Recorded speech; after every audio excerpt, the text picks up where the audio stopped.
ನಮಸ್ಕಾರ ವೀಕ್ಷಕರೇ, ನೀವು ನೋಡ್ತಾ ಇದ್ದೀರಾ ಎಜುಕೇಶನ್ ವರ್ಲ್ಡ್. ಇದು ಉಜ್ವಲ ಭವಿಷ್ಯಕ್ಕೆ ರಹದಾರಿ ವಿಶೇಷ ನೇರ ಪ್ರಸಾರ ಕಾರ್ಯಕ್ರಮವನ್ನು ನೀವು ನೋಡ್ತಾ ಇದ್ದೀರಾ. ಎಸ್ ವೀಕ್ಷಕರೇ, ಇವತ್ತಿನ ಈ ನೇರ ಪ್ರಸಾರ ಕಾರ್ಯಕ್ರಮದಲ್ಲಿ ನಿಮಗೆಲ್ಲ ತಿಳಿದಿರೋ ಹಾಗೆ ಪ್ರತಿದಿನವೂ ಕೂಡ ನಿಮ್ಮ ಮಕ್ಕಳಿಗೆ ವಿದ್ಯಾಭ್ಯಾಸಕ್ಕೆ ಸಂಬಂಧಪಟ್ಟ ಹಾಗೆ ಮುಂದಿನ ಒಂದು ಆಗು ಹೋಗುಗಳು ಅಥವಾ ಭವಿಷ್ಯತ್ತಿನ ನಿರ್ಧಾರವನ್ನು ತೆಗೆದುಕೊಳ್ಳೋದಕ್ಕೆ ಎಲ್ಲರಿಂದಲೂ ಕೂಡ ಬಹಳ ಈಸಿ ಆಗೋದಿಲ್ಲ ಇಂತಹ ಒಂದು ವಿದ್ಯಾಭ್ಯಾಸದ ವಿಚಾರಕ್ಕೆ ಬಂದರೆ. ಸೊ ಏನು ಮಾಡಬೇಕು ನಮ್ಮ ಮಗ ಅಥವಾ ಮಗಳು, ಈ ಒಂದು ಹಂತದಲ್ಲಿ ಅವರಿಗಿರುವಂತಹ ಆಸಕ್ತಿಯನ್ನು ಹೇಗೆ ಕಂಡುಹಿಡಿಬೇಕು, ಇನ್ನು ಬದಲಾಗ್ತಾ ಇರುವಂತಹ ಶಿಕ್ಷಣ ವ್ಯವಸ್ಥೆಯಲ್ಲಿ ಯಾವ ರೀತಿಯಾದಂತಹ ಕಾನೂನುಗಳು ಪ್ರತಿ ವರ್ಷ ಬದಲಾಗ್ತಾನೆ ಹೋಗುತ್ತೆ, ಇನ್ನು ಯಾವ ಕೋರ್ಸನ್ನು ಆಯ್ಕೆ ಮಾಡಿದ್ರೆ ಮುಂದಿನ ಫ್ಯೂಚರ್ ಬಹಳ ಸದೃಢವಾಗಿ ನಿಲ್ಲುತ್ತೆ ಅನ್ನುವಂತಹ ಸಾಕಷ್ಟು ಗೊಂದಲಗಳಿರುತ್ತೆ ನಿಮ್ಮೆಲ್ಲರಿಗೂ ಕೂಡ. ಸೊ ಆ ಗೊಂದಲಗಳಿಗೆ ತೆರೆ ಎಳೆಯೋದಕ್ಕೆ ಅಂತಲೇ ಇವತ್ತಿನ ಈ ಕಾರ್ಯಕ್ರಮದಲ್ಲಿ ನಮ್ಮ ಜೊತೆಗಿದ್ದಾರೆ East West College of Engineering ನ ಪ್ರಿನ್ಸಿಪಲ್ ಆಗಿರುವಂತಹ ಡಾಕ್ಟರ್ ಜಿ ಸಂತೋಷ್ ಕುಮಾರ್ ಅವರು. ಬನ್ನಿ ಅವ್ರನ್ನ ಕಾರ್ಯಕ್ರಮಕ್ಕೆ ಬರಮಾಡ್ಕೊಳ್ಳೋಣ. ಸರ್ ನಮಸ್ತೆ, ಕಾರ್ಯಕ್ರಮಕ್ಕೆ ಸ್ವಾಗತ.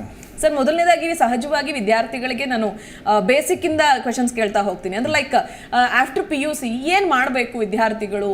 ಒನ್ಸ್ ಈಗ ಸೈನ್ಸ್ ಸ್ಟೂಡೆಂಟ್ಸ್ ಅಥವಾ ಆರ್ಟ್ಸ್ ಕಾಮರ್ಸ್ ಸ್ಟೂಡೆಂಟ್ಸ್ ಅಂತ ಬಂದ್ರೆ ಇಂತಹದ್ದೇ ಅಂತಿದೆ. ಈಗ ನಮ್ಗೆ ಬಾಯ್ಪಾಠ ಆಗಿದೆ ಅಂತೆಲ್ಲ ಹೇಳ್ಬೋದು ಅನ್ಸುತ್ತೆ. ಎಂಜಿನಿಯರಿಂಗ್, ಮೆಡಿಕಲ್ ಅಥವಾ LLB ಮತ್ತೊಂದು ಮಗದೊಂದು ಅಂತ ಈ ತರದ್ದೇ ಯೋಚನೆ ಮಾಡ್ತಿರ್ತೀವಿ. ಸೊ ನಾವಿಲ್ಲಿ ಅಗ್ರಿಕಲ್ಚರ್ ಫೀಲ್ಡ್ ಕಡೆಗೆ ಕಾನ್ಸಂಟ್ರೇಟ್ ಮಾಡಿದ್ರೆ, ಯಾಕೆಂದ್ರೆ ಜಾಸ್ತಿ ಕಂಪ್ಯೂಟರ್ ಸೈನ್ಸ್ ಅಥವಾ IT BT ಸೆಕ್ಟರ್ಗಳಿಗೆ ಹೋಲುವಂತಹ ಜಾಸ್ತಿ ಕೋರ್ಸಸ್ಗಳನ್ನೇ ವಿದ್ಯಾರ್ಥಿಗಳು ತೆಗೆದುಕೊಳ್ತಾ ಇದ್ದಾರೆ, ಮನಸ್ಸು ಮಾಡ್ತಿದ್ದಾರೆ.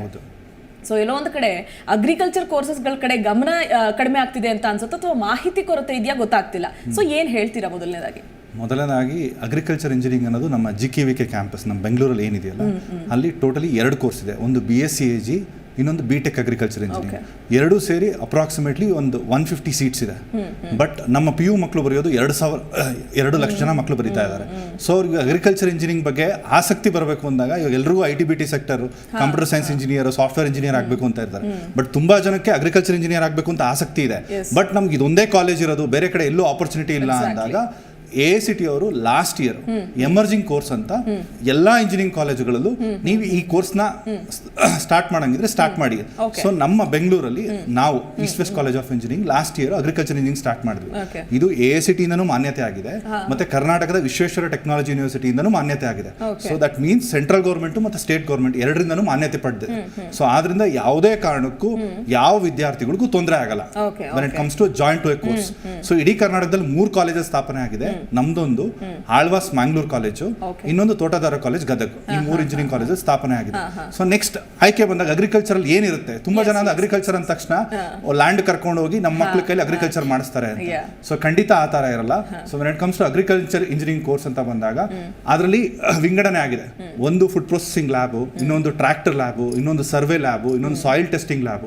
ಸೊ ಅಗ್ರಿಕಲ್ಚರ್ ಬೇಕಾಗಿರೋ ಟೆಕ್ನಾಲಜಿನ ಇಲ್ಲಿ ಇಂಜಿನಿಯರ್ಸ್ ಹೆಲ್ಪ್ ಮಾಡ್ಕೊಡ್ತಾರೆ. So development with respect technology as well as today ಇವತ್ತು ನೋಡಿರ್ಬೋದು ಡ್ರೋನ್ ಟೆಕ್ನಾಲಜಿ ಅಗ್ರಿಕಲ್ಚರ್ಗೆ ತುಂಬಾ ಮಾನ್ಯತೆ ಪಡೆದಿದೆ. ಆಮೇಲೆ ಟೋಟಲ್ ರೆವಿನ್ಯೂ ನಮ್ಮ ಇಂಡಿಯಾದ ರೆವಿನ್ಯೂದಲ್ಲಿ 77% of revenue is generated by agriculture. ತುಂಬಾ ಜನ ಅನ್ಕೊಳ್ಳೋದು ಅಗ್ರಿಕಲ್ಚರ್ ಅಂದ್ರೆ ಯಾರೋ ಒಬ್ರು ಫಾರ್ಮರ್ ಬೆಳಿತಾರೆ ನಾವು ತಗೊಂತೀವಿ ಅಂತ. ಬಟ್ ಇವತ್ತೇನಾಗಿದೆ, ಮ್ಯಾನ್ ಪವರ್ ಅನ್ನೋದು ತುಂಬಾ ಶಾರ್ಟೇಜ್ ಆಗ್ತಾ ಇದೆ. ಸೊ ಮ್ಯಾನ್ ಪವರ್ ಎಲ್ಲರೂ ಅಂದ್ರೆ ಈಗ ಹಳ್ಳಿಗಾಡಿಂದ ಬೆಂಗಳೂರಿಗೆ ವಲಸೆ ಬರ್ತಾ ಇದ್ದಾರೆ, ಇಲ್ಲ ಸಿಟಿಗೆ ವಲಸೆ ಬರ್ತಾ ಇದ್ದಾರೆ. ಸೊ ಮ್ಯಾನ್ ಪವರ್ ಶಾರ್ಟೇಜ್ ಆಗ್ತಿದೆ. ಸೊ ಇವಾಗ ಎಕ್ವಿಪ್ಮೆಂಟ್ಸ್ ಬೇಕು, ಮೆಷಿನರೀಸ್ ಬೇಕು. ಸೊ ಅವಾಗ 10 ಜನ ಕೆಲಸ ಮಾಡ್ತಾ ಇದ್ದು ಇವತ್ತೊಂದು ಮೆಷಿನ್ ಕೆಲಸ ಮಾಡುತ್ತೆ. ಆ ಮೆಷಿನ್ ಡಿಸೈನ್ ಮಾಡೋರು ಯಾರು? ಮುಂಚೆ ಮೆಕ್ಯಾನಿಕಲ್ ಇಂಜಿನಿಯರ್ಸ್ ಡಿಸೈನ್ ಮಾಡ್ತಾ ಇದ್ರು, ಇಲ್ಲ ಸಿವಿಲ್ ಇಂಜಿನಿಯರ್ಸ್ ಡಿಸೈನ್ ಮಾಡ್ತಾ ಇದ್ರು. ಬಟ್ ಪರ್ಟಿಕ್ಯುಲರ್ ಅಗ್ರಿಕಲ್ಚರ್ಗೆ ಡಿಸೈನ್ ಮಾಡೋ ಇಂಜಿನಿಯರ್ಸ್ ಬೇಕಾಗಿದೆ. ಸೊ ಬಟ್ ಇವಾಗ ಈ GKVK ಏನ್ ಓದ್ತಾ ಇದಾರೆ ಮಕ್ಕಳು, ಅವರು ತುಂಬಾ ಜನ ಅಲ್ಲೇ ಕೆಲಸ ಆಯ್ಕೆ ಮಾಡ್ಕೋತಾ ಇದ್ದಾರೆ, ಹೊರಗಿನ ಪ್ರಪಂಚಕ್ಕೆ ಬರ್ತಾ ಇಲ್ಲ. ಸೊ ಇವಾಗ ಔಟ್ಸೈಡ್ ವರ್ಲ್ಡ್ಗೆ ಇಂಜಿನಿಯರ್ಸ್ ಅಗತ್ಯ ಇದೆ, that is agriculture engineers. So ಆದ್ರಿಂದ ಗೌರ್ಮೆಂಟೇ ಡಿಸೈಡ್ ಮಾಡಿ ಈ ಕೋರ್ಸ್ನ ಇಂಟ್ರೊಡ್ಯೂಸ್ ಮಾಡಿದೆ. So in future entire both public sector, private sector ಎರಡರಲ್ಲೂ ಆಪರ್ಚುನಿಟಿ ಇರುತ್ತೆ. ಬಟ್ ಒಂದು ಕ್ಲಾರಿಫೈ ಮಾಡ್ತೀನಿ, GKVKಗೂ ನಮಗೂ ಏನ್ ಡಿಫ್ರೆನ್ಸ್ ಆಗುತ್ತೆ ಅಂದ್ರೆ, GKVK ಓದಿದ ವಿದ್ಯಾರ್ಥಿಗಳು ಎಲ್ಲಿ ಬೇಕಾದ್ರೂ ಜಾಬ್ ತಗೋಬಹುದು. ನಮ್ದು ಒಂದು ಲಿಮಿಟೇಷನ್ ಏನಿದೆ ಅಂದ್ರೆ, ಆಸ್ ಆಫ್ ನೋ, ಮುಂದೆ ಚೇಂಜ್ ಆಗ್ಬೋದು, under IKR which is referred as Indian Council of Agriculture Research. ಆ ಅಂಡರ್ಶಿಪ್ ಅಲ್ಲಿ ಬರೋ ಜಾಬ್ಸ್ ಮಾತ್ರ as of now they can take, rest all the thing. So ಒಂದು ಸಿಂಪಲ್ ಎಕ್ಸಾಂಪಲ್ ಕೊಡಬೇಕು ಅಂದ್ರೆ, ಬ್ಯಾಂಕಿಂಗ್ ಸೆಕ್ಟರ್ ಎನಿ ನ್ಯಾಷನಲೈಸ್ ಬ್ಯಾಂಕಲ್ಲಿ ಕಾಲ್ಫರ್ ಆದ್ರೆ ಅಗ್ರಿಕಲ್ಚರ್ ಇಂಜಿನಿಯರಿಂಗ್ ಫಸ್ಟ್ ಆದ್ಯತೆ ಇರುತ್ತೆ.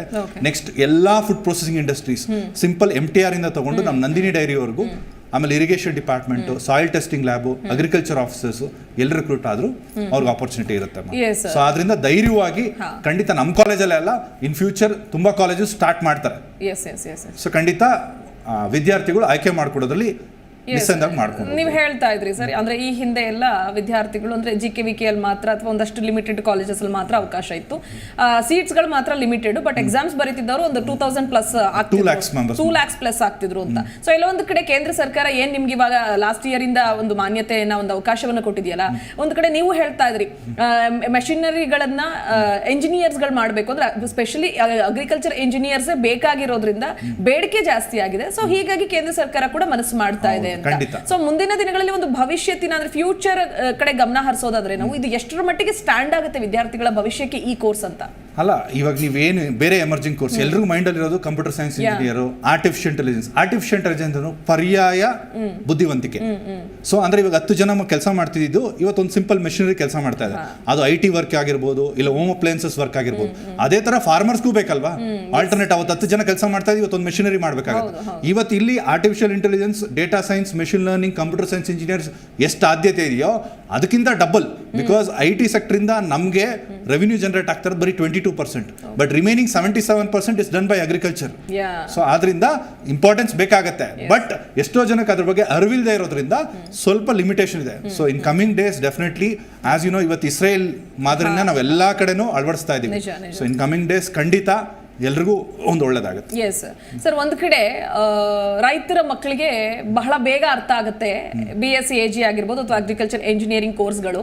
ಯಾಕಂದ್ರೆ ಪ್ರಾಕ್ಟಿಕಲ್ ಆಗಿ ಏನು ಹೊಲದಲ್ಲಿ ಕೆಲಸ ಮಾಡುವಾಗ ತಂದೆ ತಾಯಿಗಳು ಅಥವಾ ಮನೆಯಲ್ಲಿ ಹಿರಿಯರು ಮಾಡಿರ್ತಾರೆ, ರೈತರ ಮಕ್ಕಳು ಅಂದ್ರೆ ಹಳ್ಳಿಗಾಡಿನ ಮಕ್ಕಳಿಗೆ ಆಲ್ಮೋಸ್ಟ್ ಬೇಗ ಕನೆಕ್ಟ್ ಆಗುತ್ತಾ ಈ ಒಂದು ಇಂಜಿನಿಯರಿಂಗ್ ಫೀಲ್ಡ್ ಅಂತ ಅನ್ಸುತ್ತಾ ಪ್ರಾಕ್ಟಿಕಲ್ ವಿಚಾರ? ಇಲ್ಲ, ಒಂದು ವಾಸ್ತವತೆ ಏನ್ ಬರಬೇಕು ಅಂದ್ರೆ ಇವತ್ತೇ ನಾನು ಇವಾಗ ಇಂಜಿನಿಯರಿಂಗ್ ಪ್ರಿನ್ಸಿಪಲ್ ಲಾಸ್ಟ್ 2 months ಇಂದ ಅಡ್ಮಿಷನ್ ಮಾಡ್ತಾ ಇದ್ದೀನಿ. Actually Bangalore students are more focus towards agriculture engineering, but ರೈತರ ಮಕ್ಕಳು ಅಂತ ಏನಿದಾರಲ್ಲ they want to become they software engineers. So ಆದ್ರಿಂದ ಆ ಕನ್ಫ್ಯೂಷನ್ಸ್ ಇದೆ. ಬಟ್ BSc AG ಗೆ ಅದ್ರದೇ ಆದ ಆದ್ಯತೆ ಇದೆ. ಬಟ್ BSc AG ಗೂ BTech ಅಗ್ರಿಕಲ್ಚರ್ಗೂ ಸ್ಮಾಲ್ ಡಿಫ್ರೆನ್ಸ್ ಇದೆ. ಸೊ BSc AG ಬಂದು ಇಟ್ಸ್ ಪ್ಯೂರ್ಲಿ ಸೈನ್ಸ್.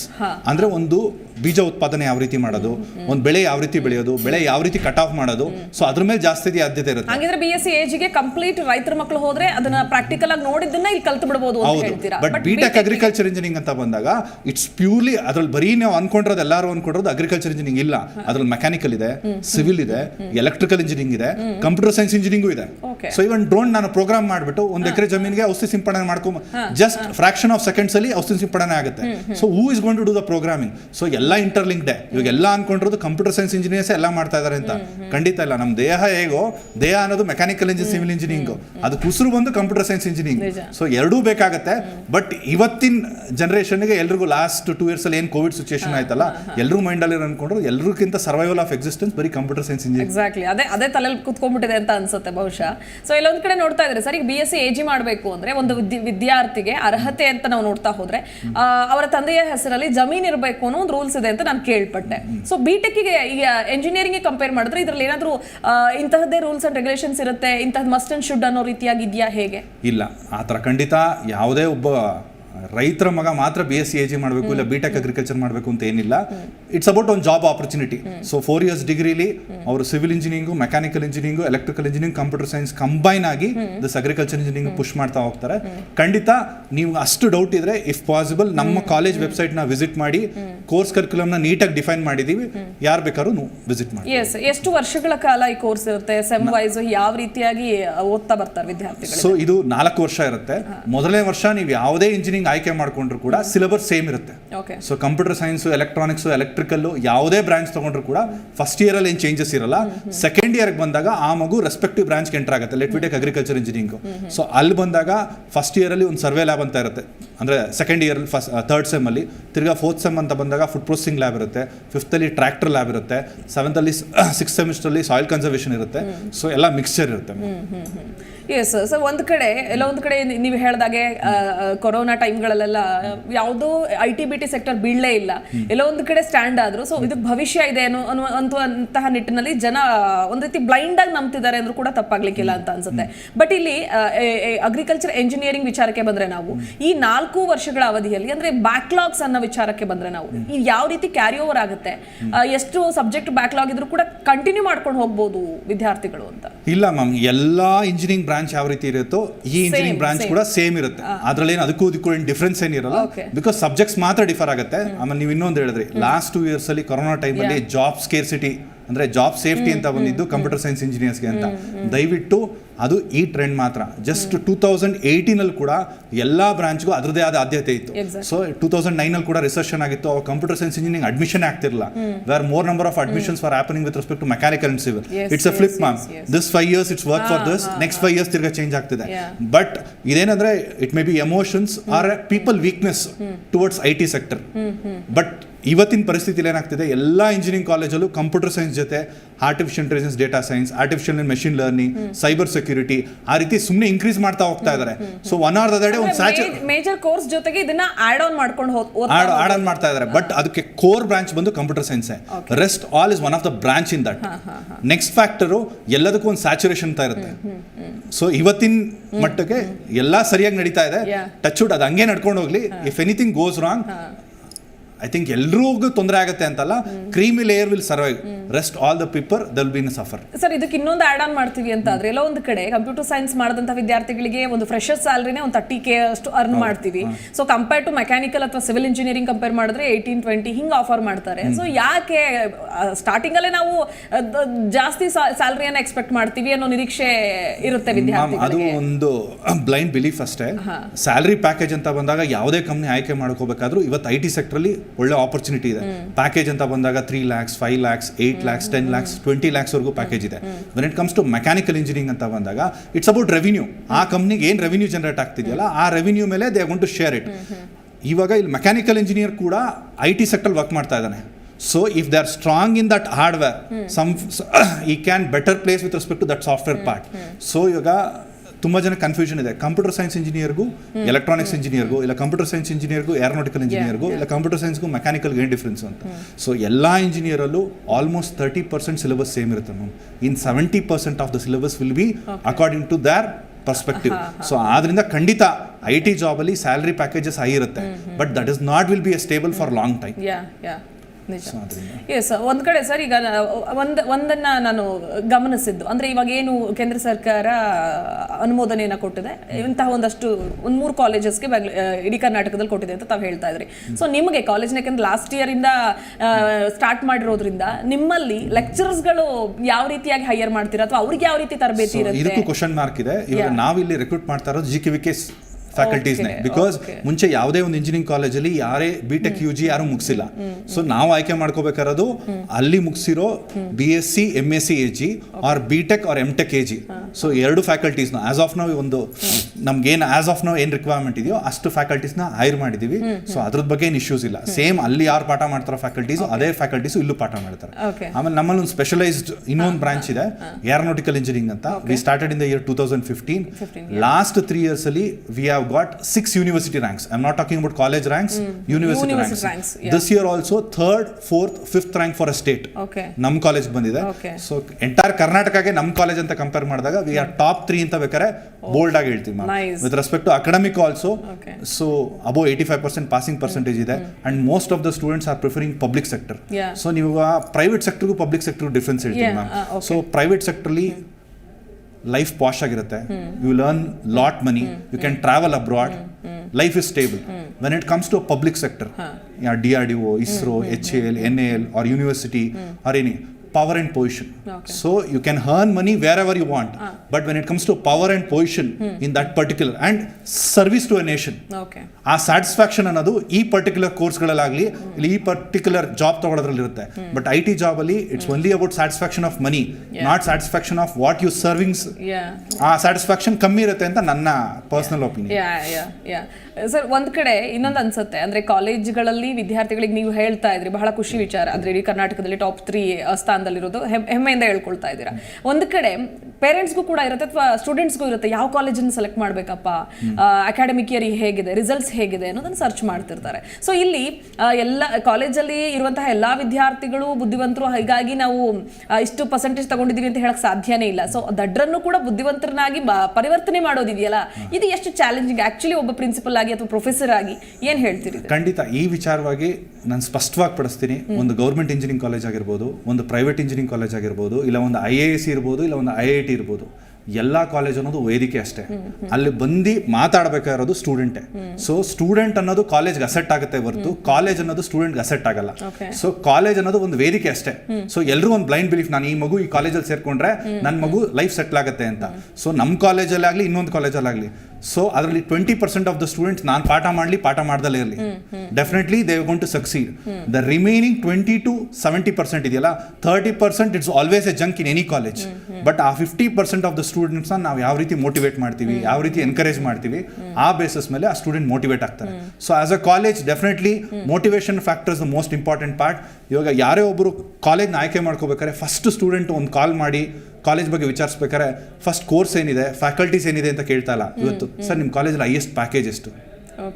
ಸೊ ಅವ್ರು ಇನ್ನೂ ಜರ್ನಿನೇ ಕಂಪ್ಲೀಟ್ ಮಾಡಿಲ್ಲ, the already talking about destiny. So ಅಂದ್ರೆ ತಿರುಪತಿ ದರ್ಶನ ಮಾಡ್ಬೇಕಾದ್ರೆ ನನ್ನ ದರ್ಶನ ಎಷ್ಟೊತ್ತಾಗುತ್ತೆ ಅಂತ ಕೇಳ್ತಾ ಇದ್ದಾರೆ ಹೊರತು ಆ ಲೈನ್ ಎಷ್ಟೋ ಟ್ರಾವೆಲ್ ಮಾಡಬೇಕು ಅಂತ. ಸೊ ಹಾರ್ಡಲ್ಸ್ನೆಲ್ಲ ಟ್ರಾವೆಲ್ ಮಾಡಿ ಹೋದ್ರೆ if you have a potential, ನೀವು ನಮ್ಮಲ್ಲಿ ಮಾಡಿ, ಗೌರ್ಮೆಂಟ್ ಕಾಲೇಜಲ್ಲಿ ಮಾಡಿ, ನಿಮ್ಮಲ್ಲಿ ಪೊಟೆನ್ಷಿಯಲ್ ಇದೆ ಅಂದ್ರೆ ಮೇ ಬಿ ಕೆಲಸ ಆಯ್ಕೆ ಮಾಡ್ಕೊಳ್ಳೋದು 2 ದಿವಸ ಡಿಲೇ ಆಗ್ಬೋದು, ನಿಜ. ಬಟ್ ನಿಮ್ಮ ಸ್ಟೆಬಿಲಿಟಿಗೆ ಎಲ್ಲೂ ಕೊರತೆ ಆಗಲ್ಲ. ಎಸ್ ಸರ್, ಒಂದು ಕಡೆ ಇದೇ ವಿಚಾರಕ್ಕೆ ಹಾಗೆ ಕಂಟಿನ್ಯೂ ಮಾಡ್ತಾ ನಾವು ಹೋಗ್ತೀವಿ ಅಂತ ಆದರೆ ವಿದ್ಯಾರ್ಥಿಗಳಲ್ಲಿ, ಯಾಕಂದ್ರೆ ಬರೀ ಓದು ಅನ್ನೋದು, ಯಾಕಂದ್ರೆ ಈ ಇತ್ತೀಚಿನ ಒಂದು ಶಿಕ್ಷಣ ವ್ಯವಸ್ಥೆಯಲ್ಲಿ ನಾವು ನೋಡ್ತಾ ಇದ್ರೆ ಆಲ್ಮೋಸ್ಟ್ ಆಕ್ಟಿವಿಟೀಸು, ಆರ್ಟ್ ಅಂಡ್ ಕ್ರಾಫ್ಟ್ಗಳಾಗಿರಬಹುದು, ಹೀಗೆ ಸಾಕಷ್ಟು ಕಲೆಗಳ ವಿಚಾರದಲ್ಲಿ ಮಕ್ಕಳು ತೊಡಗಿಸ್ಕೊಳ್ತಾ ಇದ್ದಾರೆ. ಸೊ ಅದನ್ನ ಹಾಗೆ ಕ್ಯಾರಿ ಓವರ್ ಮಾಡ್ತಾ ಮುಂದಿನ ಹಂತದಲ್ಲಿ ವಿದ್ಯಾರ್ಥಿಗಳು ಅನ್ಸುತ್ತೆ, ಸೊ ನಾನು ಓದಬೇಕು, ಹೌದು, ಒಂದು ಭವಿಷ್ಯಕ್ಕೆ ಒಂದು ದಾರಿ ಆಗಬೇಕು, ಒಂದು ಡಿಗ್ರಿ ತೆಗೆದುಕೊಳ್ಬೇಕು, ಓಕೆ. ಅಪಾರ್ಟ್ ಫ್ರಮ್ ದ್ಯಾಟ್ ನಮ್ಗೆ ಇಂಟ್ರೆಸ್ಟ್ ಇರುವಂತಹ ಒಂದು ವಿಶೇಷ ಆಸಕ್ತಿ ಇರುವಂತಹ ಒಂದು ಕಲೆಯಲ್ಲೋ ಅಥವಾ ಏನೋ ಒಂದು ವಿಚಾರದಲ್ಲಿ ಅದನ್ನು ಹೇಗೆ ಕಂಟಿನ್ಯೂ ಮಾಡ್ಕೊಂಡು ಹೋಗೋದು ಅನ್ನುವಂತಹ ಒಂದು ಪ್ರಶ್ನೆ ಕೂಡ ಇರುತ್ತೆ. ಸೊ ಇದಕ್ಕೆ ಯಾವ ರೀತಿಯಾದಂತಹ ವ್ಯವಸ್ಥೆ ಇದೆ ನಿಮ್ಮ ಕಾಲೇಜ್ನಲ್ಲಿ ಅಂತ? ನಮ್ಮ ಕಾಲೇಜಲ್ಲಿ ಸ್ಪೋರ್ಟ್ಸ್ಗಾಗಲಿರ್ಬೋದು, ಕಲ್ಚರಲ್ ಆ್ಯಕ್ಟಿವಿಟೀಸ್ ಇರ್ಬೋದು, ಇಲ್ಲ ಇನ್ನೋಸ್ ಇಂಟರ್ನ್ಶಿಪ್ ಪ್ರೋಗ್ರಾಮ್ಸ್ ಇರ್ಬೋದು. ಸೊ ಪ್ರತಿಯೊಂದು ಸೆಮಿಸ್ಟ್ರಲ್ಲೂ ಇಷ್ಟು ನಂಬರ್ ಆಫ್ ಅವರ್ಸ್ನ ನಾವು ಡೆಡಿಕೇಟ್ ಮಾಡಿ ಇಟ್ಟಿರ್ತೀವಿ. ಖಂಡಿತ ಆ ಹುಡುಗನ ಆದ್ಯತೆ ಮೇಲೆ will help them out. So ನಮ್ಮ ಕಾಲೇಜಲ್ಲೆಲ್ಲ ಪ್ರತಿಯೊಂದು ಕಾಲೇಜಲ್ಲೂ ಇವಾಗ ಗೌರ್ಮೆಂಟೇ ಆ ನಿರ್ಧಾರ ಮಾಡಿದೆ. So what we call NBA accreditation, NAC accreditation, ಜೊತೆಗೆ ಎವ್ರಿ ಇಯರ್ LIC ಇನ್ಸ್ಪೆಕ್ಷನ್ ಅಂತ ಪ್ರತಿಯೊಂದು ಕಾಲೇಜ್ಗೂ ಇನ್ಸ್ಪೆಕ್ಷನ್ ಇರುತ್ತೆ. ಸೊ ಅಲ್ಲಿ ಕ್ರಾಸ್ ಚೆಕ್ ಆಗಿ ಖಂಡಿತ ಆ ಕಾಲೇಜಲ್ಲಿ ಇರೋ ಆದ್ಯತೆಗಳು ಬರೀ ಎಜುಕೇಷನ್ಗೆ ಅಂತ ಪ್ರಾಮುಖ್ಯತೆ ಇಲ್ಲ, ಎಜುಕೇಷನ್ ಜೊತೆ sports, cultural activities, other activities, industrial visits, ಪ್ರತಿಯೊಂದಕ್ಕೂ ಆದ್ಯತೆ ಇರುತ್ತೆ. ಸೊ ಮುಂಚೆ ಒಂದು 10 years 20 years ಬಿಫೋರ್ ನೀವು ಕಾಲೇಜ್ ಯಾವ ರೀತಿ ಕೂಡ ಇದ್ರೂ ರನ್ ಮಾಡ್ಬೋದಿತ್ತು, ಬಟ್ ಇವತ್ತು ಆ ಥರ ಇಲ್ಲ. So if you give a quality you can stand tall in the country. If not next day will be flipped. So ಒಂದು ದಿವಸ ನೀವು ಸುಳ್ಳು ಹೇಳ್ಬೋದು, 2 ದಿವಸ ಸುಳ್ಳು ಹೇಳ್ಬೋದು, 3ನೇ ದಿವಸ ಖಂಡಿತ ವಾಸ್ತವ ಆಚೆ ಬಂದೇ ಬರುತ್ತೆ. ಸೊ ಖಂಡಿತ ಪ್ರತಿಯೊಂದು ಸ್ಟೂಡೆಂಟ್ ನಾನು ಹೇಳೋದು ಇಷ್ಟೇ, ದಯವಿಟ್ಟು ನೀವು ಆಯ್ಕೆ ಮಾಡ್ಕೊಳ್ಳೋದಕ್ಕಿಂತ ಮುಂಚೆ 10 ಸತಿ ಯೋಚನೆ ಮಾಡಿ, ತಗೊಂಡ್ಮೇಲೆ ರಿಗ್ರೆಟ್ ಇರಬಾರ್ದು. ಆಮೇಲೆ ಒಂದು ಆಯ್ಕೆ ಯಾರಿಗೋಸ್ಕರನೂ ಆಯ್ಕೆ ಮಾಡ್ಕೋಬಾರ್ದು. ಈಗ ನನ್ನ ಫ್ರೆಂಡ್ ಕಂಪ್ಯೂಟರ್ ಸೈನ್ಸ್ ಇಂಜಿನಿಯರ್ ಆಗಿದೆ, ನಾನು ಕಂಪ್ಯೂಟರ್ ಸೈನ್ಸ್ ಆಗಬೇಕು, ಇಲ್ಲ ಅವ್ನು IT ವರ್ಕ್ ಮಾಡ್ತಿದ್ದ ನಾನು. ಫಸ್ಟು ನೀವು ಯಾವುದ್ರಲ್ಲಿ ಸ್ಟ್ರಾಂಗ್ ಇದ್ದೀರಾ, ಇನ್ ದ ಸೆನ್ಸ್ ನಿಮ್ಮ ಪೊಟೆನ್ಷಿಯಲ್ನ ನೀವು ತಿಳ್ಕೊಬೇಕಾಗತ್ತೆ. Basically if a student is logically strong, ಈ ಪಜಲ್ಲು, ಗೇಮಿಂಗು ಅಂದ್ರೆ ಸ್ವಲ್ಪ ಡಿಫ್ರೆಂಟ್ ಆಗಿ ಥಿಂಕ್ ಮಾಡ್ತಾನೆ ಅಂದ್ರೆ computer science is beautiful. But ನೀವು ಕಂಪ್ಯೂಟರ್ ಸೈನ್ಸ್ ಆಯ್ಕೆ ಮಾಡ್ಕೋತಾ ಇದೀರಾ ಅಂದ್ರೆ ಪ್ಯೂರ್ಗೂ ವೇಟೇ ಮಾಡಬೇಡಿ, 10th ಅಲ್ಲೇ PCMC ತಗೊಂಡು ಕಂಪ್ಯೂಟರ್ ಸೈನ್ಸ್ ಪ್ರಿಫರ್ ಮಾಡಿ. ಅವಾಗ ಆ 2 years ಅಲ್ಲಿ ನಿಮ್ಗೆ ಬೇಸಿಕ್ ಸ್ಟ್ರಾಂಗ್ ಆಗುತ್ತೆ. ಇಲ್ಲ ನೀವು ಮ್ಯಾಥಮೆಟಿಕ್ಸ್ ಸ್ಟ್ರಾಂಗ್ ಇದ್ದೀರಾ, you can think about electronics and aeronautical engineering, or if you towards something serving to a nation, so mechanical, civil. So ಆದ್ರಿಂದ ದಯವಿಟ್ಟು ಇಂಜಿನಿಯರ್ ಅಂದ ತಕ್ಷಣ IT engineer or computer science engineer ಅದು blind belief ಇಂದ ಆಚೆ ಬನ್ನಿ. ಖಂಡಿತ ನಿಮ್ಮ ಆದ್ಯತೆ ಮೇಲೆ ನಿಮ್ಮ ಕೋರ್ಸ್ ಆಯ್ಕೆ ಮಾಡ್ಕೊಳ್ಳಿ. ಆಯ್ಕೆ ಮಾಡ್ಕೊಂಡ್ಮೇಲೆ ಖಂಡಿತ ಆ ರಿಗ್ರೆಟ್ ಇರಬೇಡಿ. ಯಾವುದೇ ಒಂದು ಕೋರ್ಸ್, ನಾರ್ಮಲ್ BA ಡಿಗ್ರಿ ಮಾಡಿದ್ರು ಕೂಡ you can become IAS officer which can rule the entire country. So ಆದ್ರಿಂದ ಆದ್ಯತೆ ಮಾಡೋಕ್ಕಿಂತ ಮುಂಚೆ 10 ಸತಿ ಯೋಚನೆ ಮಾಡಿ, ಆದ್ಯತೆ ಆದ್ಮೇಲೆ ಅದು ನಿಮ್ಮ ಆಯ್ಕೆ. ಸರ್, ಒಂದ್ ಕಡೆ ವಿದ್ಯಾರ್ಥಿಗಳಿಗೆ ಕಿವಿ ಮಾತನ್ನ ಹೇಳಿದ್ರೆ ಅದ್ರ ಜೊತೆಗೆ ಪೋಷಕರಿಗೂ ಕೂಡ ನಾವು ಹೇಳ್ಬೇಕಾಗತ್ತೆ. ಯಾಕಂದ್ರೆ ಆಲ್ಮೋಸ್ಟ್ ಮನೇಲಿ ಕಸಿನ್ಸ್ ಇರ್ತಾರೆ, ಅಥವಾ ಅವ್ರ ಮನೇಲಿರೋ ಫ್ಯಾಮಿಲಿ ರಿಲೇಟಿವ್ಸ್ ಮಕ್ಕಳು ಈ ರೀತಿಯಾಗಿ ಅಬ್ರಾಡಲ್ಲಿ ಸೆಟ್ಲ್ ಆಗಿದ್ದಾರೆ, ಇದನ್ನ ಮಾಡಿ ಹಂಗಾದ್ರು ಹಿಂಗಾದ್ರು ನೀನು ಇದನ್ನೇ ಮಾಡು ಅನ್ನೋ ಒಂದು ಒತ್ತಡ ಇರುತ್ತೆ. ಅಥವಾ ಇನ್ನೂ ಒಂದಷ್ಟು ಪೇರೆಂಟ್ಸ್ಗಳ ವಿಚಾರಕ್ಕೆ ಬಂದ್ರೆ ನಾವು ವಿದ್ಯಾಭ್ಯಾಸ ಇರಲ್ಲ, ಅವ್ರಿಗೆ ಅಷ್ಟು ನಾಲೆಡ್ಜ್ ಇರೋದಿಲ್ಲ. ಸೊ ಅಂಥವ್ರು ಏನ್ ಮಾಡ್ತಾರೆ, ಅವ್ರ ಕಾಲೇಜಿನ ಲೆಕ್ಚರರ್ನ ಕೇಳ್ತಾರೆ, ನಿಮ್ಗೆ ಏನ್ ಅನ್ಸುತ್ತೆ ನೋಡ್ರಪ್ಪ, ನಮ್ಗೆ ಅಷ್ಟು ತಿಳುವಳಿಕೆ ಇಲ್ಲ, ನಿಮ್ಗೆ ಏನ್ ಅನ್ಸುತ್ತೆ ಅದನ್ನ ಮಾಡಿ ಅನ್ನೋ ಒಂದು ಸ್ವಾತಂತ್ರ್ಯ ಕೊಟ್ಬಿಡ್ತಾರೆ. ಸೊ ಇಲ್ಲಿ ಈ 2 ಥರದ ಪೇರೆಂಟ್ಸ್ಗಳಿಗೆ ಏನ್ ಟಿಪ್ ಹೇಳಕ್ ಇಷ್ಟಪಡ್ತೀರಾ? ಟು ಸರ್ಟನ್ ಎಕ್ಸ್ಟೆಂಟ್ ಎಜುಕೇಟೆಡ್ ಪೇರೆಂಟ್ಸ್ನ ನೀಟಾಗಿ ಕನ್ವಿನ್ಸ್ ಮಾಡ್ಬೋದು, ಇಲ್ಲ ಅರ್ಥ ಮಾಡಿಸ್ಬೋದು, being and principal or being a teacher. But when it comes to ಈ ರೂರಲ್ ಬ್ಯಾಕ್ ಗ್ರೌಂಡ್ ಇಂದ we should not use uneducated parents ಅನ್ನೋದಕ್ಕಿಂತ ಸ್ವಲ್ಪ ಲಿಮಿಟೆಡ್ ನಾಲೆಜ್ ಇರೋರು. ಸೊ ಅವ್ರು ಬ್ಲೈಂಡ್ ಆಗಿ, ಇಲ್ಲ ಸರ್ ನನ್ನ ಮಗ ಕಂಪ್ಯೂಟರ್ ಸೈನ್ಸ್ ಇಷ್ಟಪಟ್ಟಿದ್ದಾನೆ, ಅವ್ನು ಗೊತ್ತಿಲ್ವೋ ಅದ್ರದ್ದು ಸಿಲೆಬಸ್ ಏನಿದೆಯೋ ಏನೋ ಗೊತ್ತಿಲ್ಲ, ಸರ್ ನನ್ನ ಮಗ ಕಂಪ್ಯೂಟರ್ ಸೈನ್ಸ್. ಬಟ್ ನಿಮ್ಮ ಸ್ಟೂಡೆಂಟ್ಗೆ ಏನು ಆಸಕ್ತಿ ಇದೆ, ಅವ್ನು ಯಾವ್ದ್ರಲ್ಲಿ ಸ್ಟ್ರಾಂಗ್ ಇದ್ದಾನೆ ಅನ್ನೋದು ನಿಮಗೆ ಗೊತ್ತಿರುತ್ತೆ, ಬಟ್ ಅವ್ರು ಕೇಳೋಕ್ ರೆಡಿ ಇರಲ್ಲ. ಸೊ ಕೇಳಕ್ ರೆಡಿ ಇಲ್ಲ ಅನ್ನೋದಕ್ಕಿಂತ ಅವ್ರಿಗೂ ಏನಂದ್ರೆ ಲೈಫಲ್ಲಿ ಸೆಟ್ಲ್ ಮಾಡಬೇಕು ಅನ್ನೋದಿರುತ್ತೆ. ಅವ್ನು ಏನು ಓದ್ತಾನೆ ಅನ್ನೋದಕ್ಕಿಂತ ಲೈಫಲ್ಲಿ ಯಾವ ರೀತಿ ಸೆಟ್ಲ್ ಮಾಡಬೇಕು ಅನ್ನೋದಿರುತ್ತೆ. ಸೊ ಆದ್ರಿಂದ ಆದ್ಯತೆ ಕನ್ಫ್ಯೂಷನ್ಸ್ ಇದ್ದೇ ಇರುತ್ತೆ. ಬಟ್ ದಯವಿಟ್ಟು ಯಾವ ಪೇರೆಂಟ್ಸ್ ಆಗಲಿ ಒತ್ತಡ ಹಾಕ್ಬೇಡಿ. ಫಸ್ಟು ನಿಮ್ಮ ಮಕ್ಕಳ ಆಯ್ಕೆಯನ್ನು ತಿಳ್ಕೊಳ್ಳಿ. ನೀವು ನಿಮ್ಮ ಸುತ್ತಮುತ್ತ ಇರೋ ನಿಮ್ಮ ರಿಲೇಟಿವ್ಸ್ ಇರ್ಬೋದು, ನಿಮ್ಮ ಫ್ರೆಂಡ್ ಸರ್ಕಲ್ ಇರ್ಬೋದು, ಇಲ್ಲ ನಿಮ್ಮ PU ಟೀಚರ್ಸ್ ಇರ್ಬೋದು, ಅವ್ರ ಹತ್ರ ಒಂದ್ಸತಿ ಮಾತಾಡಿ ಆ ಸ್ಟೂಡೆಂಟ್ ಒಂದು 3-4 ಕೌನ್ಸಿಲಿಂಗ್ ಕೊಡಿಸಿ ಆಮೇಲೆ ಆಯ್ಕೆ ಮಾಡ್ಕೊಳ್ಳಿ. ಆಮೇಲೆ ಇನ್ನೊಂದು ma'am, when it comes to ಇವಾಗ ನಮ್ಮಲ್ಲಿ CET ಗೊಂದಲ ಇದೆ, ಡಾಕ್ಯುಮೆಂಟ್ ವೆರಿಫಿಕೇಶನ್ ಆಗ್ತಾ ಇಲ್ಲ. ಲಾಸ್ಟ್ ಇಯರ್ ಏನ್ PUC ರಿಸಲ್ಟ್ ಬಂದಿದೆಯಲ್ಲ, ಆ ಮಕ್ಕಳಿಗೆ PUC ಮಾರ್ಕ್ಸ್ ಕನ್ಸಿಡರ್ ಮಾಡಬೇಕು ಅಂತ ಆ ಪೋಷಕರು ಒತ್ತಡ ಆಗ್ತಾ ಇದ್ದಾರೆ. ಬಟ್ ಆ ಮಕ್ಳು ಇರೋದು 22,000 ಜನ, ಈಗಿನ ಮಕ್ಕಳು 2 ಲಕ್ಷ ಜನ. ಆ 22,000 ಜನ ಏನಂದ್ರೆ PU ಹಾಗೆ ಪಾಸ್ ಮಾಡಿದ್ದಾರೆ. ಸೊ ಅವ್ರಿಗೆ ಎಕ್ಸಾಮ್ ಇರಲಿಲ್ಲ ಲಾಸ್ಟ್ ಇಯರ್ ಕೋವಿಡ್ ಪಾಸ್ ಅಂತ. ಸೊ ಅವ್ರದ್ದೆಲ್ಲ ಪರ್ಸೆಂಟೇಜ್ 90-95 ಇದೆ. ಸೊ ಅವ್ರದನ್ನ ಕನ್ಸಿಡರ್ ಮಾಡಿದ್ರೆ ಈ ಮಕ್ಳಿಗೆ ಹೊಡ್ತಾ ಬೀಳುತ್ತೆ. ಸೊ ಆದ್ರಿಂದ ಈ ಗೊಂದಲದಲ್ಲಿ ಆಲ್ಮೋಸ್ಟ್ ಈ CET ಪ್ರೋಸೆಸ್ ಒಂದು 15 ಡೇಸ್ 20 ಡೇಸ್ ಮುಂದೆ ಹೋಗ್ತಾ ಇದೆ. ಸೊ ಈ ಗೊಂದಲದಲ್ಲಿ ಎಲ್ಲರೂ ಇವಾಗ ನನ್ನ ಮಗನಿಗೆ ಸೀಟ್ ಸಿಗುತ್ತೋ ಸಿಗಲ್ವೋ, ಕಾಲೇಜ್ ಆಯ್ಕೆ ಮಾಡ್ಕೊಳಕ್ ಆಗುತ್ತೋ ಆಗಲ್ವೋ ಅಂದ್ಬಿಟ್ಟು ತುಂಬಾ ಜನ ಮ್ಯಾನೇಜ್ಮೆಂಟ್ ಆಯ್ಕೆ ಮಾಡ್ಕೋತಾ ಇದ್ದಾರೆ.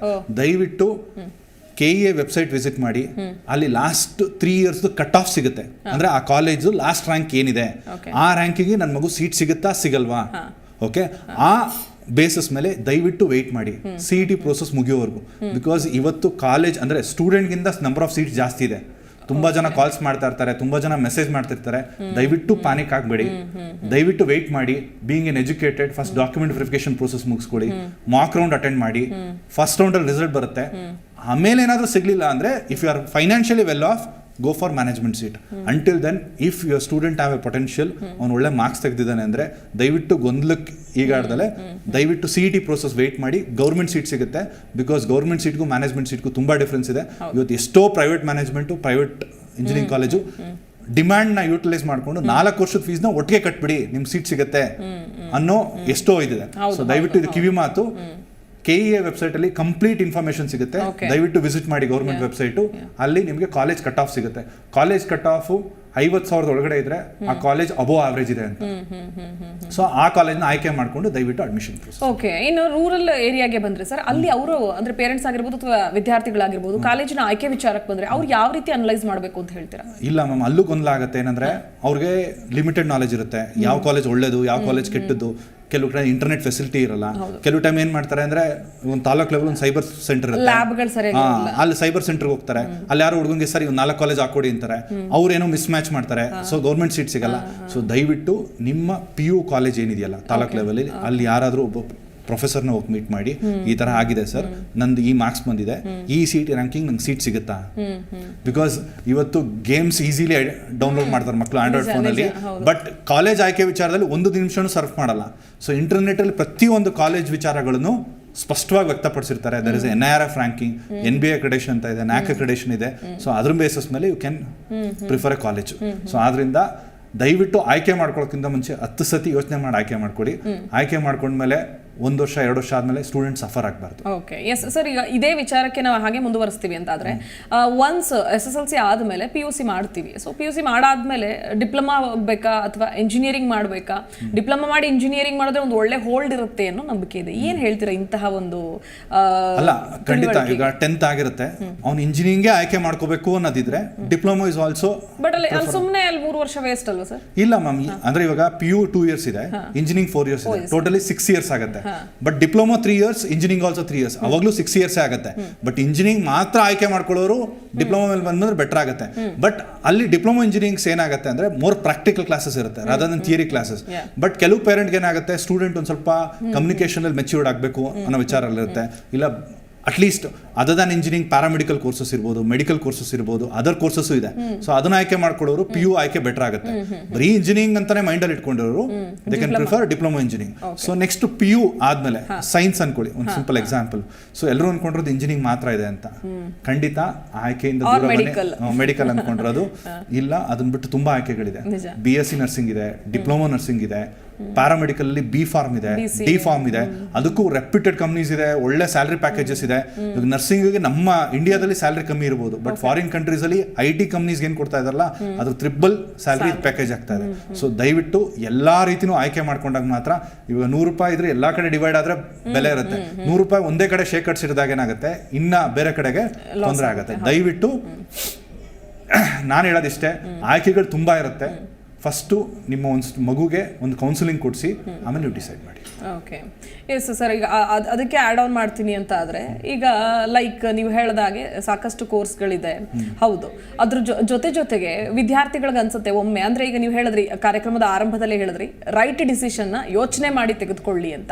ಒಂದು ವೇಳೆ 2 ವರ್ಷಕ್ಕೆ ಬೋರ್ ಆಗಿಬಿಡುತ್ತೆ ಆ ಸಬ್ಜೆಕ್ಟು, ಅಥವಾ ಬೇರೆ ಏನತ್ರಲ್ಲೂ ಆಸಕ್ತಿ ಹುಟ್ಟುಬಿಡುತ್ತೆ, ಆ ಟೈಮ್ನಲ್ಲಿ ಏನು ಮಾಡಬಹುದು, ಅದ್ರ ಆ್ಯಡ್ ಆನ್ ರೀತಿಯಾಗಿ ಏನು ಮಾಡ್ಕೊಂಡು ಹೋಗ್ಬೋದು ಅಂತ ಹೇಳ್ತೀರಾ? ಸೊ ದಯವಿಟ್ಟು ಫಸ್ಟು ನೀವು ಸ್ಟಾರ್ಟ್ ಮಾಡಿರೋ ಜರ್ನಿನ ಕಂಪ್ಲೀಟ್ ಮಾಡಿ. ಜೊತೆಗೆ ನೀವು ಪ್ಯಾರಲಿ ಏನಾದರೂ ಇಂಟ್ರೆಸ್ಟ್ ಇದೆ ಅನ್ಕೊಡಿ. ಇವಾಗ ಸಿಂಪಲ್ ಕಂಪ್ಯೂಟರ್ ಸೈನ್ಸ್ ಇಂಜಿನಿಯರ್ ಮಾಡ್ತಾ ಇರ್ತೀರಾ, ನಿಮ್ಗೆ ಯಾವುದೋ ಒಂದು ಹಾರ್ಡ್ವೇರ್ ಸಬ್ಜೆಕ್ಟ್ ಮೇಲೆ ಸ್ಟಡಿ ಮಾಡಬೇಕು ಅಂತ ಇರುತ್ತೆ, ಖಂಡಿತ ರಜೆಗಳಿರುತ್ತೆ, ಫ್ರೀ ಟೈಮ್ ಇರುತ್ತೆ, ಆ ಕೋರ್ಸ್ನ ಪ್ಯಾರಲಿ ರನ್ ಮಾಡ್ತಾ ಹೋಗಿ. ನೀವು ಸ್ಟಾರ್ಟ್ ಮಾಡೋ ಜರ್ನಿನ ಕಂಪ್ಲೀಟ್ ಮಾಡಿದ್ರೆ ಇನ್ನೊಂದು ಜರ್ನಿನ ಸ್ಟಾರ್ಟ್ ಮಾಡಕ್ಕೆ ಹೋದಾಗ ಇವಾಗ ಇದನ್ನು ಕಂಪ್ಲೀಟ್ ಮಾಡಲ್ಲ, ಅದನ್ನು ಕಂಪ್ಲೀಟ್ ಮಾಡಲ್ಲ. ಸೊ ಆದ್ರಿಂದ ಖಂಡಿತ ಅದಕ್ಕೆ ಹೇಳ್ತಾ ಇರೋದು, ಆಯ್ಕೆ ವಿಚಾರದಲ್ಲಿ 100 ಸತಿ ಯೋಚನೆ ಮಾಡಿ ಆಯ್ಕೆ ಮಾಡ್ಕೊಳ್ಳಿ. ನಾನು ಧರ್ಮಸ್ಥಳಕ್ಕೆ ಹೋಗ್ಬೇಕಾ, ತಿರುಪತಿಗೆ ಹೋಗ್ಬೇಕಾ? ಸೊ ನಾವು ಇಲ್ಲಿ ಹೋಗ್ಬೇಕಾದ್ರೆ ಅಲ್ಲಿ ಥಿಂಕ್ ಮಾಡಬಾರ್ದು, ಅಲ್ಲಿ ಥಿಂಕ್ ಮಾಡ್ಬೇಕಾದ್ರೆ ಇಲ್ಲಿ ಥಿಂಕ್ ಮಾಡಬಾರ್ದು. ಸೊ ಎಸ್, ನೀವು ಹೇಳ್ತಾ ಇದ್ರಿ ಸರ್ ಆಗಲೇ, ಅಂದರೆ ಏರೋನಾಟಿಕಲ್ ಕೋರ್ಸ್ ಬಗ್ಗೆನೂ ಕೂಡ ಹೇಳ್ತಾ ಇದ್ರಿ. ಕಡೆಯದಾಗಿ ಆ ಕೋರ್ಸ್ ಬಗ್ಗೆ ಚಿಕ್ಕದಾಗಿ ವೀಕ್ಷಕರಿಗೆ ಹೇಳೋದಾದ್ರೆ, ಸೊ ಏರೋನಾಟಿಕಲ್ ಇಂಜಿನಿಯರಿಂಗ್ ಕೋರ್ಸ್ 2015 ಮುಂಚೆ ಅದನ್ನು ಮೆಕ್ಯಾನಿಕಲ್ ಇಂಜಿನಿಯರಿಂಗ್ ಕೋರ್ಸ್ ಅಂತಲೇ ಕರಿತಾ ಇದ್ದಿದ್ದು.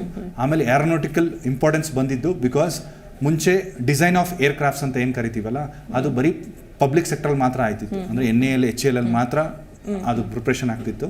ಅದಾದಮೇಲೆ ಪ್ರೈವೇಟ್ ಸೆಕ್ಟ್ರು, ಟಾಟಾ, ರಿಲಯನ್ಸ್, ಪ್ರತಿಯೊಬ್ಬರಿಗೂ ಪ್ರೈವೇಟ್ ಇಂಡಸ್ಟ್ರೀಸ್ ಬಂದಿದೆ. ಇವಾಗ ಡ್ರೋನ್ ಟೆಕ್ನಾಲಜಿ ಬಂದಿದೆ, ಆಮೇಲೆ ತುಂಬ ಏರೋಸ್ಪೇಸ್ ಕಂಪ್ನೀಸ್ಗಳು ಬಂದಿದೆ. ಸೊ ಆಪರ್ಚುನಿಟಿ ಮುಂಚೆ ಏರೋನಾಟಿಕಲ್ ಇಂಜಿನಿಯರಿಂಗ್ ಬರೀ ಪಬ್ಲಿಕ್ ಸೆಕ್ಟರ್ ಮಾತ್ರ ಇತ್ತು, ಇವಾಗ ಪ್ರೈವೇಟ್ ಸೆಕ್ಟರ್ಲ್ಲೂ ಇರೋದ್ರಿಂದ ಆಪರ್ಚುನಿಟಿ ಇದೆ. ಆಮೇಲೆ ತುಂಬ ಜನ ನಮ್ಮ ಕಾಲೇಜಲ್ಲಿ ಏರೋನಾಟಿಕಲ್ ಇಂಜಿನಿಯರಿಂಗ್ ಮುಗಿಸಿ ಇನ್ಫೋಸಿಸಲ್ಲಿ ಪ್ಲೇಸ್ ಆಗಿದ್ದಾರೆ. ಸೊ ತುಂಬ ಜನ ಅನ್ಕೋತಾರೆ ಇವರು IT ಇಂಜಿನಿಯರ್ಸ್ ಏನು ಮಾಡ್ತಾರೆ. ಸೊ ಸಾಫ್ಟ್ವೇರ್ ಏನಕ್ಕೆ ಬರೀತಾ ಇರೋದು? ಹಾರ್ಡ್ವೇರ್ಗೋಸ್ಕರನೇ. ಇವತ್ತೊಂದು ಏರ್ಕ್ರಾಫ್ಟ್ನ ಲ್ಯಾಂಡ್ ಮಾಡಬೇಕು ಅಂದ್ರೆ ಅದಕ್ಕೊಂದು ಸಾಫ್ಟ್ವೇರ್ ಬೇಕು. ಸೊ ಒಬ್ಬ ಏರೋನಾಟಿಕಲ್ ಇಂಜಿನಿಯರ್ ಇನ್ಫೋಸಿಸ್ ಯಾಕೆ ಪಿಕ್ ಮಾಡ್ತಾ ಇದೆ ಅಂದರೆ ಈ have a better knowledge of that hardware, so you can do. ಆಮೇಲೆ ಒಂದು ಸಿಂಪಲ್ ಕ್ಲಾರಿಟಿ ಕೊಡ್ತೀನಿ. So computer science engineers they are better programmer. ನಾವು ನೀವು ಮಾತಾಡ್ತಾ ಇದೀವಿ ಒಂದು ಭಾಷೆ, ಅದನ್ನ ನಾವು ಕಮ್ಯುನಿಕೇಶನ್ ಅಂತೀವಿ. ಅದೇ ರೀತಿ ನಾನು ಒಂದು ಮೆಷಿನ್ ಮಾತಾಡಬೇಕು, ಅದಕ್ಕೊಂದು ಭಾಷೆ ಇದೆ. The art of writing that language is computer science engineers. So ಒಂದು ಭಾಷೆ ಕಲ್ತಂಗೆ. ಸೊ ಏನಾಗತ್ತೀವಿ, RAT RAT ಅಂತ ಬರಿತೀವಿ, CAT CAT without knowing the meaning of RAT. But ಒಬ್ಬ ಹಾರ್ಡ್ವೇರ್ ಇಂಜಿನಿಯರ್ ಆ ಥರ ಅಲ್ಲ, ಒಂದು ಲೆಟರ್ ಬರಿಬೇಕಾದ್ರೆ ಅದ್ರ ಮೀನಿಂಗು ತಿಳ್ಕೊತಾನೆ. ಸೊ ಆದ್ರಿಂದ ಬೇರೆ ಇಂಜಿನಿಯರ್ಸ್ ಅಲ್ಲಿ ಅದರದೇ ಆದ ಆದ್ಯತೆ ಇರುತ್ತೆ. ಖಂಡಿತ ಬ್ಲೈಂಡ್ ಆಗಿ ಮಾತ್ರ don't pick. I am not against computer science engineers, but doesn't mean that ಒಬ್ಬ ಹುಡುಗಂಗೆ ಇಂಟ್ರೆಸ್ಟ್ ಇಲ್ಲದೆ ಇರೋ ಹುಡುಗಂಗೂ ಕೂಡ because of job opportunity don't push him to computer science engineer.